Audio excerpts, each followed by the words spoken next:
राग और द्वेष पाले रहता है, काटता नहीं है, तत्काल काटो। जैसे तुम्हारे कोई बहुत अनुकूल है तो राग हो जाएगा, प्रतिकूल है तो द्वेष हो जाएगा, और ये बात हो गई तो संसारी पुरुष है।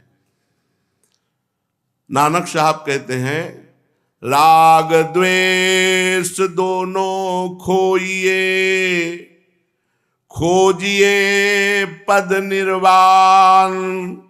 नानक कहे पथ कठिन है, कोई कोई गुरुमुख जान।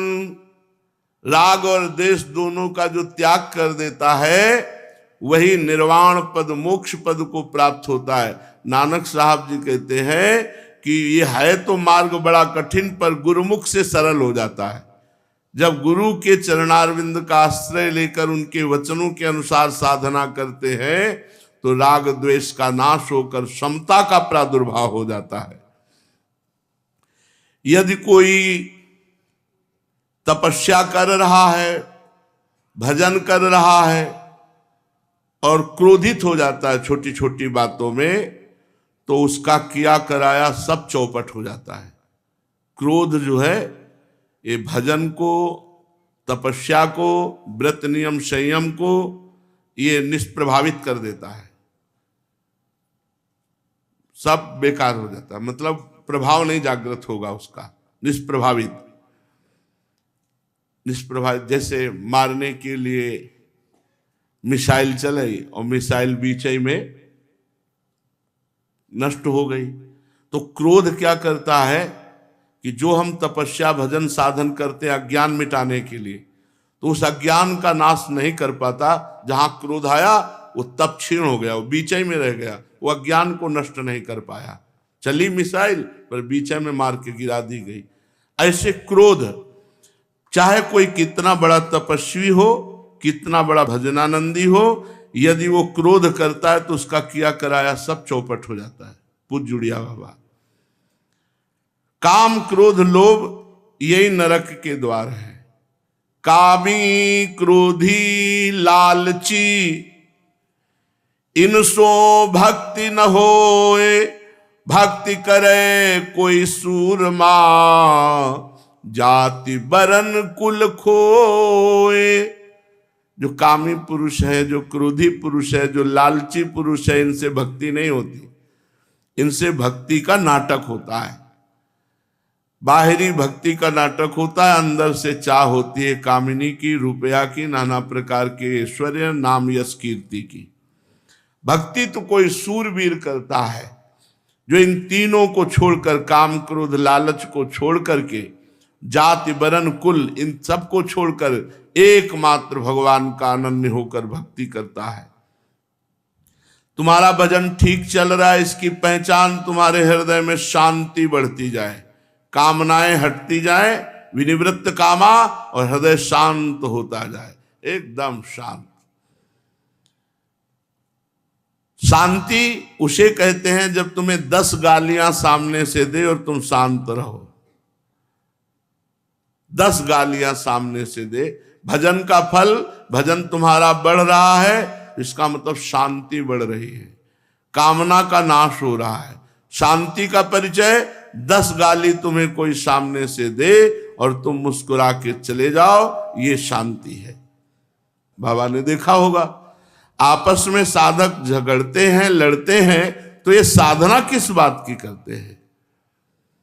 तुम्हें जो गाली देता है वो तुम्हारे अशुभों का नाश करता है। ध्यान करो, तुम्हारी जो प्रशंसा करता है तुम्हारे पुण्यों का नाश करता है।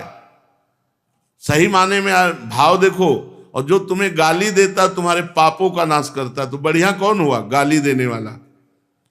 पर बढ़िया हमको लगेगा प्रशंसा करने वाला, निंदा करने वाला बुरा लगेगा। इसलिए परमार्थ के पथ को समझो। भजन तुम्हारा सही चल रहा है, इसकी पहचान शांति। शांति का अर्थ है तुम्हें कोई 10 गालियां दे, तुम्हारी निंदा करे तुम्हारे सामने, तो भी तुम्हें गुस्सा नहीं आनी चाहिए। तुम्हारी शांति ज्यों की त्यों हो। कुसंगी और सत्संगी एक से नहीं हो सकते। जो कुसंगी है वो काम क्रोध लोभ के अधीन होगा। जो सत्संगी है वो भगवान के नाम रूप लीला धाम के अधीन होगा। जो कुसंगी है वो दूसरों की निंदा करता, झगड़ता, द्वेष करता रहता है। जो सत्संगी है वो ये सब बातें ना करके सह लेता है। अगर उसकी निंदा हो, कोई झगड़ा करे तो सह लेता है और खूब नाम जप करता है। बाबा हमारा अगला जन्म होगा कि नहीं? अरे भाई, भावी जीवन हमारे भजन के अधीन है। यदि हमारी भावना सिद्ध नहीं हुई और हम किसी से वैर करते हैं, किसी से प्रेम करते हैं, तो हमारा आना जाना लगा रहेगा। हरिवंश नाम लीन जे अजात शत्रु ते सदा, प्रपंच दंभ आदि दे तहां कछु न पेखी। वही नाम सिद्ध है जिसका शत्रु इस संसार में पैदा ही नहीं हुआ। अजात शत्रु महाराज युधिष्ठिर को कहते थे। कैसा स्वभाव था? रात्रि में दुर्योधन जाता तो कहते आओ भ्राताश्री, बैठालते। वो पूछता भ्राताश्री कल युद्ध में कौन सा व्यूह रचा जाएगा? बता देते ये ऐसे ऐसे ये व्यूह की रचना होगी। आगे कौन खड़ा होगा, बाजू में कौन खड़ा होगा, सब वो बता देते। तो भगवान को दो संगोष्ठी करनी पड़ती, एक युधिष्ठिर जी के साथ और एक बिल्कुल अलग। तो जब युधिष्ठिर जी बता देते कल ये चक्रव्यूह होगा, तो वहां दूसरा ही चक्रव्यूह मिलता, वहां दूसरा ही महारथी खड़ा मिलता, क्योंकि पता था युधिष्ठिर जी सब कुछ बता देंगे। अजात शत्रु ते सदा, एक भी शत्रु दुश्मन संसार में ना हो, वो महान भागवत। जब तुम्हारा कोई संसार में शत्रु नहीं होगा तो तुम्हें नहीं आना पड़ेगा, और तुम्हारा मित्र भी नहीं होना चाहिए, आसक्ति भी नहीं होनी चाहिए किसी से, तो तुम्हारा भावी जन्म नहीं होगा। जितना उच्च भावना रखोगे उतना ही तुम्हारा भावी जन्म उच्च होगा। और यदि भगवत भावना रखोगे तो जन्म होगा ही नहीं। सब में श्री भगवान, न राग न द्वेष न मित्रता न शत्रुता। इसलिए हम कह रहे हैं भगवत भावना को पुष्ट करो। उड़िया बाबा, अगर अगला जन्म नहीं चाहते तो भगवत भावना को पुष्ट करो। हम ये देखते हैं कि अच्छे अच्छे साधक भी राग द्वेष करते हैं, मिथ्या भाषण करते हैं, व्यर्थ भाषण करते हैं। ये कैसे भजन करते हैं? जो मौन बन जाते हैं वो ज्यादा प्रपंच और करने लगते हैं। पाटी, छुईहा, पेन, कापी, 3 प्रकार का प्रपंच पहले शुरू कर वाला। अब वो कहे ये महाराज जी अब वो परेशान है सामने वाला, और परेशान है मौनी महाराज। अब दूसरी बात में वहां कि अब पूरा लिख के सीधी बात, भैया ये सामान उठा दो। अल्प वाक्यों के द्वारा उचित शब्द बोल दे, बस खत्म कर। इससे बढ़िया मौन नहीं होता। मौन या तो जड़ मौन राधा बाबा जी वाला, न ऊना न लिखना न पढ़ना, मृतक तुल्य शरीर जीवन। ये तो बहुत कठिन है। जड़ मौन, एकदम जड़ मौन, मन का निसंकल्प हो जाना, वाणी का मौन हो जाना, ये संकल्प रहित स्थिति है। अब ये बहुत कठिन स्थिति। तो हमें लगता है सही मौन है उचित शब्दों के द्वारा उत्तर दे देना, उसे विचार मौन कहते हैं, जड़ मौन नहीं। आवश्यक लगा तो बोल दिया, नहीं आवश्यक लगा तो राधा राधा अपना चल दिए। उचित मौन, विचार मौन। ये मिथ्या भाषण, व्यर्थ भाषण, जिसके वाणी के दोष बनते रहते हैं, उसका भजन नहीं होता, और जो मौन होकर आडंबर करता है उसका भी भजन नहीं होता। तो बाबा कह रहे मौन का आडंबर ना करे। मौन का ढोंग तो बहुत लोग करते देखे जाते, लेकिन वास्तविक उनको मौन का लाभ नहीं मिलता। मौन का मतलब एकदम फिर शांत हो जाना। बहुत आनंद मिलता है वाणी को जब हम मौन की तरफ ले जाते हैं, तो बहुत आनंद मिलता है, क्योंकि मंत्राकार वृत्ति करने के लिए मौन अत्यंत अनिवार्य है। बार बार बोलते रहो तो फिर वो मंत्र का एक तार जो चलता है वो टूट जाता है। वाणी का मौन अत्यंत आवश्यक है। विचार मौन रहिएगा सब लोग। वाणी का मौन अत्यंत आवश्यक है। आवश्यक है तो बात कर लीजिए, नहीं तो नहीं। आवश्यक का मतलब तो हाँ आवश्यक है, अब यहां बोलना तो बोल दिया, नहीं तो चुपचाप शांत। भजनानंदी साधक 10 एकत्रित होकर कभी प्रपंच की वार्ता करके हंसी मजाक हो ही नहीं सकता। भजन में रुचि नहीं, अंतर्मुखता नहीं, तो बहिर्मुखता में होता रहता है। भजनानंदी साधक को चाहिए कि भोजन का स्वाद न ले। भाई हमें मुक्त होना है ना, तो यही तो बंधन है। इंद्रियों का सुख लेने की लालसा रखना, यही भगवत प्राप्ति में बाधा है। जब स्वपच वाल्मीकि जी को राजस्व यज्ञ की पूर्णता के लिए निमंत्रण करके बुलाया गया और रात भर द्रौपदी जी ने अलग अलग पदार्थ बनाए, और जब परोसा तो सब एक ही में मिला लिया। मीठा खट्टा नमकीन चरफरा जो सा था और मिला। तो द्रौपदी जी के मन में लगा है तो कोई राजकुमार होते तो अलग अलग स्वाद लेते। पूरी रात लगी बनाने में, घंटा नहीं बजा जो यज्ञ पूर्णता के लिए लगा था। तो भगवान से युधिष्ठिर जी ने कहा, आप कहते थे महाभागवत पालेगा, तो बोले अपराध बन गया। द्रौपदी जी वहीं खड़ी थी, तो कहा किसी निज जन के द्वारा इनके प्रति दोष दृष्टि हुई। तो द्रौपदी जी ने कहा, प्रभु अगर दोष दृष्टि तो मेरी हुई है, क्योंकि रात भर हमने अलग अलग प्रकार के व्यंजन और भोजन सब बनाए और ये एक ही में मिला के सब पा लिए। तो उनसे पूछा कि आपने एक में मिला क्यों पाया? तो बोले प्रभु स्वाद तो आप लेते हो, हम तो प्रसाद पाते हैं। स्वाद तो आप लेते हो, सब मिला ले, खीर रबड़ी खटाई मिठाई सब एक ही मिला, भला पाव मिला के, दाल रोटी जो भी हो सब एक ही में मिला के, और एक अलौकिक स्वाद आएगा, भजन में रुचि बढ़ेगी। तो इसलिए बाबा कह रहे हैं पहली बात तो भजनानंदी को मौन, आडंबर वाला नहीं, सही वाला मौन रहना चाहिए। वाणी से मिथ्या भाषण व्यर्थ भाषण ये छोड़ देने चाहिए। दूसरा बात, इसमें 2 इंद्रियां, एक वाक्य इंद्री बोलना, एक रस इंद्री। रसास्वाद के लोभ से भोजन नहीं करना चाहिए। सतोगुणी भोजन पाने पर भी तमोगुण हो जाएगा अगर स्वाद लेकर भोजन पाया जाए। रसेंद्री वशीभूत ना होने पर जनेन्द्री वश में नहीं हो सकती। संध्या के समय इतने काम नहीं करने चाहिए, भोजन नहीं पाना चाहिए, शास्त्र स्वाध्याय नहीं करना चाहिए, सोना नहीं चाहिए और मैथुन नहीं करना चाहिए। संध्या काल के समय, जिस समय भगवान सूर्य अस्ताचल को जा रहे हैं या उदयाचल से प्रकट हो रहे हैं, या मध्याह्न के ठीक 12 बजे 15 मिनट इधर 15 मिनट उधर, 11:15 12:15, ये 30 मिनट और संध्या काल के दोनों संध्याओं के मतलब वो 2 घड़ी 24 दूनी 48 मिनट, इनके समय केवल भगवत ध्यान मंत्र जब भजन किया जाए। उस समय सोना खाना तो धीरे धीरे बुद्धि भ्रष्ट होने लगती है, श्री कीर्ति ईश्वर ये सब नष्ट होने लगता है। संध्या के समय मैथुन नहीं करना चाहिए, शयन नहीं करना चाहिए, स्वाध्याय नहीं करना चाहिए और भोजन नहीं करना चाहिए। और जब भोजन करने के समय जाए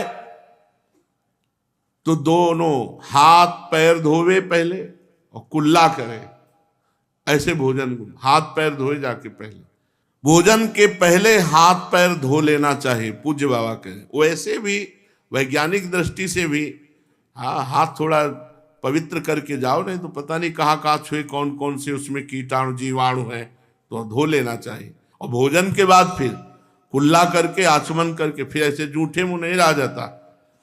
प्रसादी अमनिया जूठना, पवित्रता अपवित्रता, इसका ज्ञान तुम्हें नहीं रहेगा तो पशुता बनी रहेगी। उपासक को चाहिए कि शौचालय में उतना ही वस्त्र पहन करके जाए जितना धो सके। ठीक नहीं है, इससे भजन नहीं बनता, बुद्धि भ्रष्ट हो जाती है। उपासक को चाहिए देवता, वेद, गुरु, गुरुमंत्र, तीर्थ, औषधि और महात्मा, इन पर श्रद्धा और विश्वास बढ़ाता चला जाए। जितना श्रद्धा विश्वास बढ़ाता चला जाएगा उतने लाभ मिलता चला जाएगा। परमार्थ में अनेक विघ्न आते हैं और जो साधक को चलायमान करते हैं, पर भगवान का कृपा पात्र साधक कभी विचलित नहीं होता। जो अधिक भाषण करता है वो मिथ्यावादी होता है, जो मिथ्यावादी होता है वो भजनानंदी नहीं हो सकता है।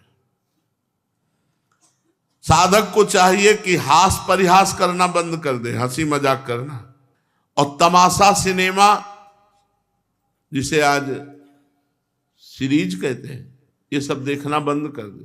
काहे को प्रपंच दिमाग की सीसी कैमरा में भर रहे हो, फिर वही तुम्हारे भजन में बाधा पहुंचाएगा। तमाशा, फिल्म, समाचार ये सब देखना बंद करें, क्योंकि भगवत मार्ग में चलना है। छल भरी बात न करे, बात कुछ और है, दिखावा कुछ और है। छल न करे, अन्याय न करे, अभक्तों का संग न करे, दूसरे की समालोचना न करे, किसी दूसरे के विषय में बोले ही नहीं। शास्त्रों का ज्ञान होने पर जब तक प्रश्न ना हो तब तक बोले ना, शांत रहे। जितना पवित्र रहोगे उतना चित्त शुद्ध होगा। मैं दुर्बल हूं, मैं अपवित्र हूं, ऐसी भावना ही ना आने पावे। धैर्य और उत्साह पूर्वक परम पवित्र, मैं महान बलशाली भगवान का अंश हूं, परास्त नहीं हो सकता। भोग्य वस्तु के साथ अधिक प्रेम होने से चित्त का पतन होने लगता है। भोग्य वस्तु के साथ अधिक प्रियता होने से चित्त का पतन होने लगता है। इसलिए अच्छी तरह याद कर लो कि किसी भी भोग्य वस्तु से तुम्हारी प्रीति ना होने पावे। शरीर निर्वाह के लिए केवल ले लो, प्रीति ना होने पावे। देखो, शरीर को जैसा रखो वैसे ही रहना शुरू है। यहां क्या पहनते हो? भीषण सर्दी में यहां क्या पहनते हो? और अति सुकुमार जगह है तो देखो, बचपन से अभ्यास किया तो आपका निर्वाह हो गया। नहीं, जैसे शरीर को चाहो निर्वाह कर सकते हो, जैसे चाहो वैसे निर्वाह कर सकते हो। इसको अभ्यास की जरूरत है। अभ्यास कर ले तो वैसे ही नहीं तो हाय सर्दी, हाय गर्मी, हाय बरसात, ये नाना प्रकार की प्रकृति के उसमें वो विकल होने लगता है। जीवन हो गया पीछे, कभी पंखा बिजली का सेवन नहीं, तो कभी ऐसी परेशानी 10 मिनट गर्मी लगी, थोड़ा ऐसे हवा किए हाथ से, पंखा, हाथ वाले पंखा, बस जितनी नींद आनी उतनी नींद। और भजन में तो उपासक को चाहिए कि भोग्य वस्तुओं के साथ प्रीति ना होने पावे। अब हम इसके बिना नहीं रह सकते, इसके बिना नहीं रह सकते, तो श्री जी के बिना नहीं रह सकते, ये कब बोलोगे? हम प्रभु के बिना नहीं रह सकते, प्रभु के भजन के बिना नहीं रह सकते। अगर कोई संकल्प करो तो उसे छोड़ना मत, नहीं तो पुण्य नष्ट हो जाते हैं। जैसे कि आज से नियम लेते हैं हम, ऐसा सहसा कोई संकल्प मत करो, कसम मत खाओ। लेकिन अगर कसम खा लो तो फिर खा ली कसम। कसम का मतलब होता है प्रण लेना। हम किसी की कसम न खाएं। कसम का मतलब शपथ पूर्वक कहता हूं, मतलब प्रण पूर्वक कहता हूं आज के बाद ये नहीं करूंगा, तो बस फिर उसका निर्वाह करना चाहिए। साधक इस बात को पकड़े। साधक को चाहिए कि जिस वस्तु, व्यक्ति, स्थान के मिलने से भजन छूटता, उसका जल्दी से जल्दी त्याग कर देना चाहिए। वह वस्तु जो भजन छुड़ा दे, वह व्यक्ति जो भजन छुड़ा दे, वह स्थान जहां बैठने से भजन छूट जाए, हमें उनका तुरंत त्याग करना चाहिए। भजन भोजन पर विशेष आधारित है, पक्का। जैसा भोजन वैसा भजन। भजन करने वाले को प्रतिदिन नियत समय से अधिक नींद नहीं लेना चाहिए। आलस्य को आप बढ़ाते जाओ तो बढ़ता जाएगा, 7 घंटे 10 घंटे सोते जाओ। भोजन को बढ़ाते जाओ तो बढ़ता जाएगा। आप चाहे जितना पाना 4 बार पाओ, 5 बार पाओ, या 1 बार पाओ, या थोड़ा अल्पाहार करो, जैसे चाहो वैसे चल सके।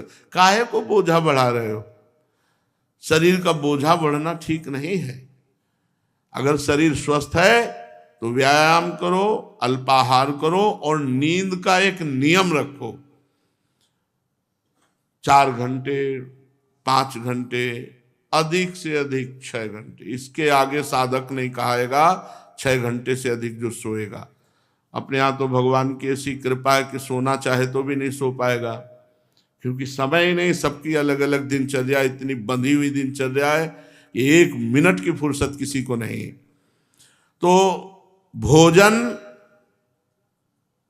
वैसे ये साधक का नहीं है कि बदल बदल के भोजन पाना, ये साधक का नहीं। बदल बदल के रोज आज ये बना, कल वो बना, परसों वो बना। न श्री जी के लिए तो ठीक है, उतने श्री जी के लिए भोग, उत्तम भोग लगाए मोर मरकट को सेवे, और आप 1 मुट्ठी चना पाते थे।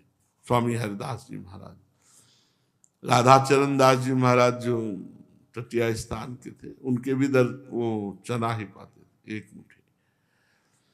संयम पूर्वक रहने से भजन सिद्ध होता है। उपासक को चाहिए कि अपना बिछौना, ओढ़ने का वस्त्र और आसन ये किसी को न दे। 1-2 नए आसन रखे, कोई बहुत ज्यादा। गुरु बैठ सकता है आपके आसन पे, बकाया अपना आसन मोड़ के रख दे, नया आसन बिछावे उनके लिए।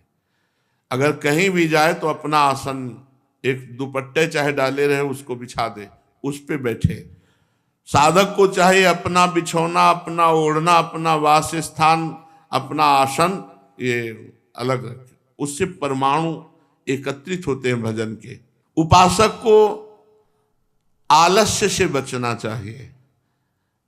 आलस्य से साधना क्षीण होती चली जाती है। उपासक को आलस्य, प्रमाद, अरे इससे बचना चाहिए, ये अरे से बचना चाहिए, अरे सब ऐसे नहीं। जो नियम दिया गया उस नियम, जब आज कोई शरणागत लेता है तो उसको 4 बातें हम देते हैं, 4 नियम देते हैं। पहला होता है 11 माला गुरु मंत्र का जपना, अधिक जपो भगवान की कृपा। दूसरा, आचार्य ग्रंथ 84 जी पूरा पाठ करो तो बहुत बढ़िया है, पर हम 12 पद रोज गायन का नियम देते हैं। तीसरा, अभक्ष भोजन का त्याग। चौथा, कुसंग का त्याग। अब आप इसमें देखो कि अपनी दिनचर्या में क्या 11 माला, और यहाँ के साधकों को कहा था सत्संग में, एक बार कई बार संबोधन किया कि अपने ठाकुर की 11, 21, 51, 108 दंडवत चल रही, बड़ी कृपा है। ठाकुर जी की दंडवत 4 परिक्रमा करके और अपने नियमानुसार भजन की पद्धति पूरी की जाए। आलस्य और प्रमाद ये दोनों साधु को साधुता से विलग कर देते हैं। जिस समय तुम्हारे भजन में कोई विघ्न उपस्थित हो, उस समय रोते हुए भगवान से प्रार्थना करो कि हमारा ये साधना का विघ्न नष्ट हो जाए। चलो एक प्रसंग श्रीमद् भागवत महापुराण का श्रवण करते हैं। भगवान श्री कृष्णचंद्र जो जब दिन में गाय चराने जाते तो समस्त गोपियां भगवान की चर्चा में दिन व्यतीत करती, और सायंकाल जब आते तब वो बड़भाग्नि गोपियां जिनका मन श्री कृष्ण में ही लगा रहता, वो श्री कृष्णमय होकर के श्री कृष्ण का दर्शन करती। इस प्रकार उनके दिन व्यतीत होते। परीक्षित, जिस समय भगवान श्री कृष्ण ब्रज में प्रवेश कर रहे थे, आनंद उत्सव की धूम मची हुई थी,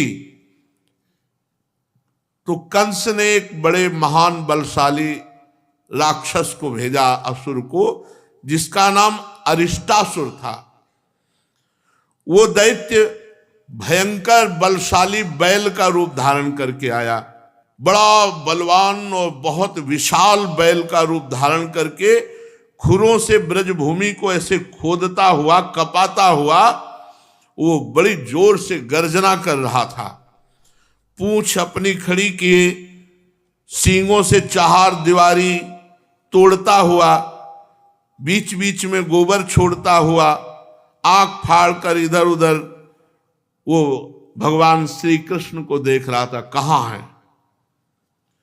ऐसी वो दहाड़ हुंकार मारता, सब ब्रजवासी भयभीत हो गए।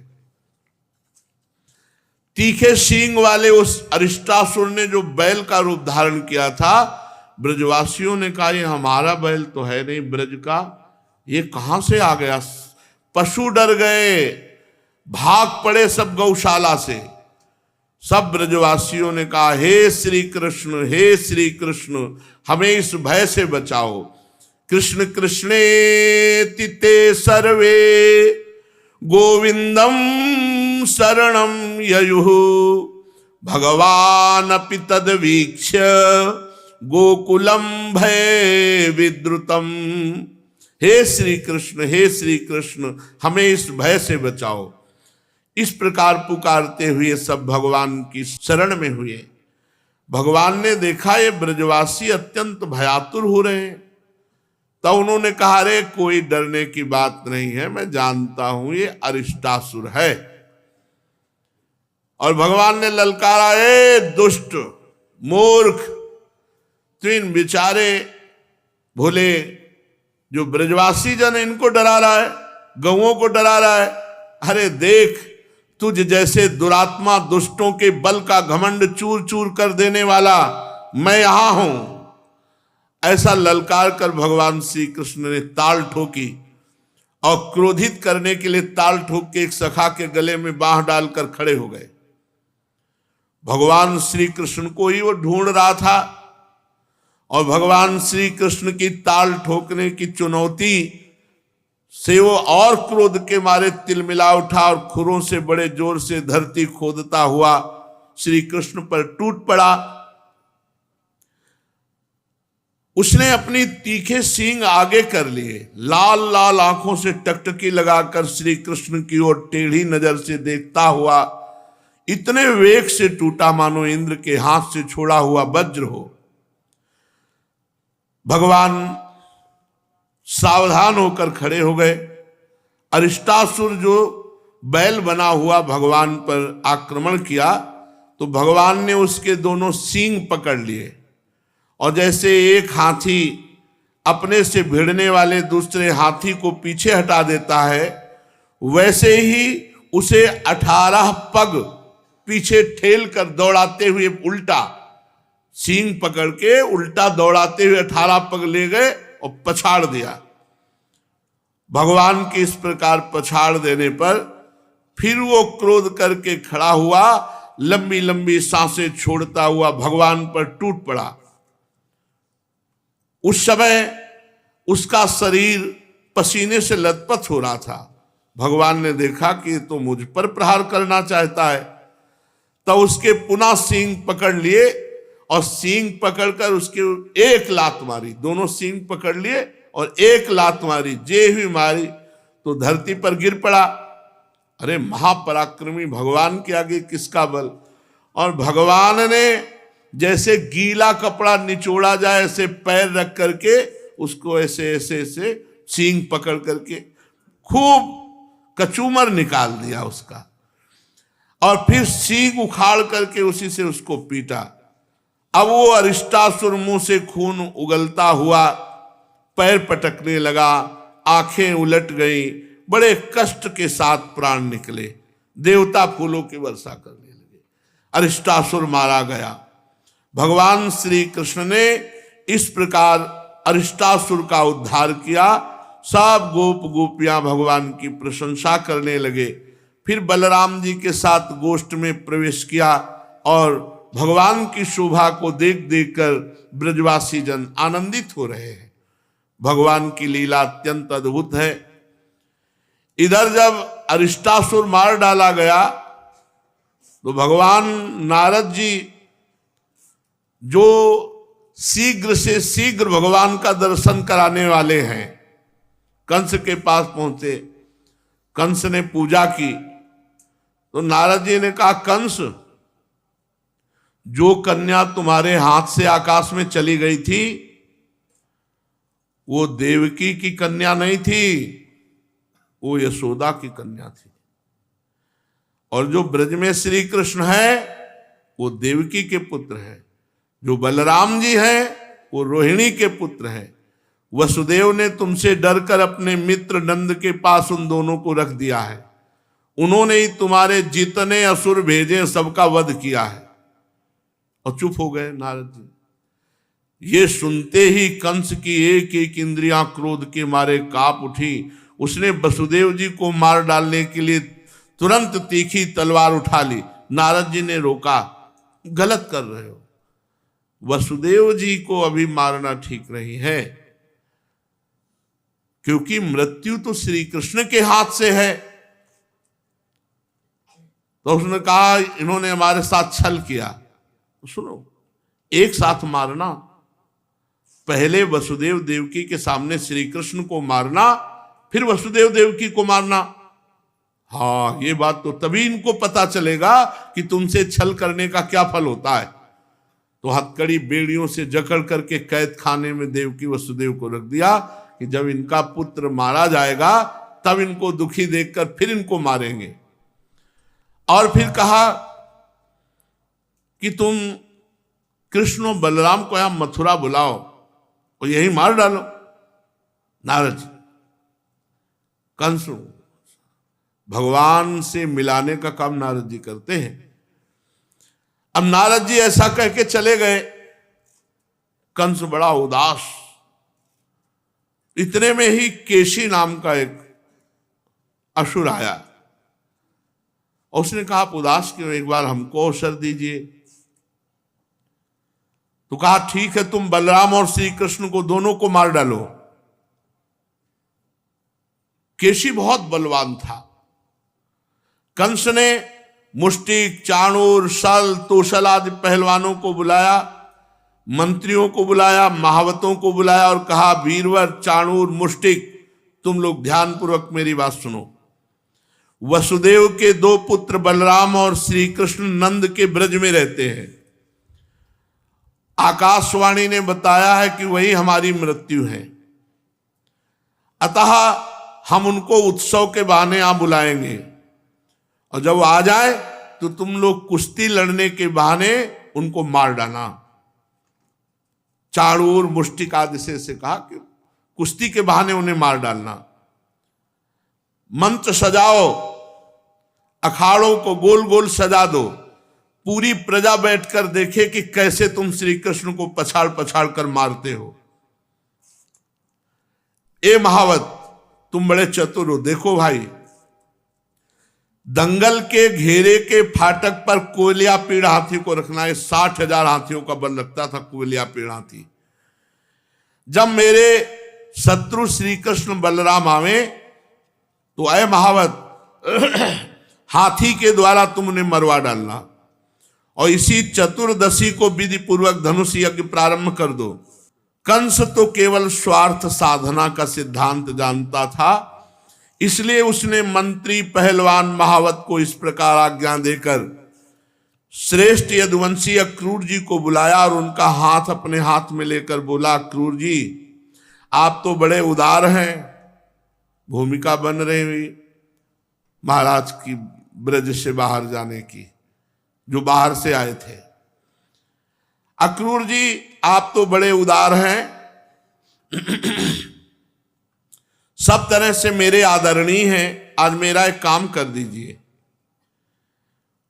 भोजवंशी और वृषणवंशी यादवों में आपसे बढ़कर मेरी भलाई करने वाला दूसरा कोई नहीं है। यह काम केवल आप ही कर सकते हैं। आप मेरे मित्र भी हैं और मैंने इस काम के लिए आपका आश्रय लिया है। ठीक वैसे ही जैसे इंद्र समर्थ होने पर भी भगवान विष्णु का आश्रय लेकर अपना स्वार्थ साधते हैं। अक्रूर जी, आप नंद राय के ब्रज में जाइए, वहां वसुदेव जी के 2 पुत्र हैं, उन्हें इसी रथ पर चढ़ाकर यहां ले आइए। बस आप इतना कर दीजिए, देरी नहीं होनी चाहिए इस काम में। सुनते हैं विष्णु के भरोसे जीने वाले देवताओं ने उन दोनों लड़कों को मेरी मृत्यु का कारण बताया है। अभी लड़के समझ में आ रहे, पूतना, अगासुर, बकासुर न जाने कितनों को निपटा दिया, अभी इसकी बुद्धि में बालक ही नजर आ रहे। यहां आने पर पहले तो काल के समान कोलिया पेड़ हाथी से मरवा डालूंगा।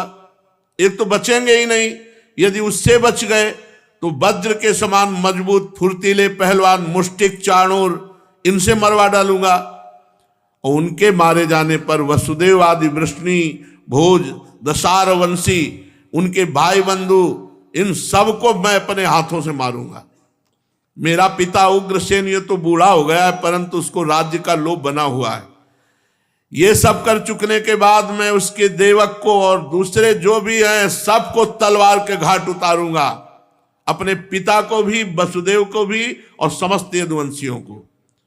मेरे मित्र क्रूर जी, फिर तो मैं होऊंगा और आप होंगे और होगा निष्कंटक राज्य।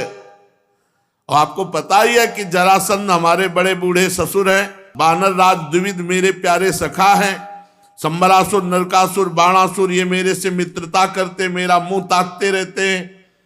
इन सब की सहायता से मैं देवताओं के पक्षपाती नरपतियों को मारकर पृथ्वी का अकंटक राज्य करूंगा। ये कल्पना। और देखो हमारी गुप्त बातें हैं, हमने बता दिया, और ये बातें किसी को बताना नहीं। और आप ब्रज में जाओ, जल्दी से बलराम और श्री कृष्ण को वहां ले आओ। अरे अभी वो बच्चे, उनको मार डालने में क्या लगता है? केवल इतनी बात कहिएगा कि धनुष यज्ञ हो रही मथुरा में, उसका दर्शन करने के लिए, मथुरा की शोभा देखने के लिए आप चलो और आप उनको लिवा लाओ। अक्रूर जी ने कहा, महाराज आप अपनी मृत्यु, अपना अरिष्ट दूर करना चाहते हैं, इसलिए आपका ऐसा सोचना ठीक है। मनुष्य को चाहिए कि सफलता हो या असफलता, दोनों के प्रति समभाव रखकर अपना काम करता जाए। फल तो प्रयत्न से नहीं, दैवी प्रेरणा से मिलता है। मनुष्य बड़े बड़े मनोरथों के पुल बांधता रहता, परंतु वह यह नहीं जानता कि दैव ने, प्रारब्ध ने इसे पहले से ही नष्ट कर रखा है।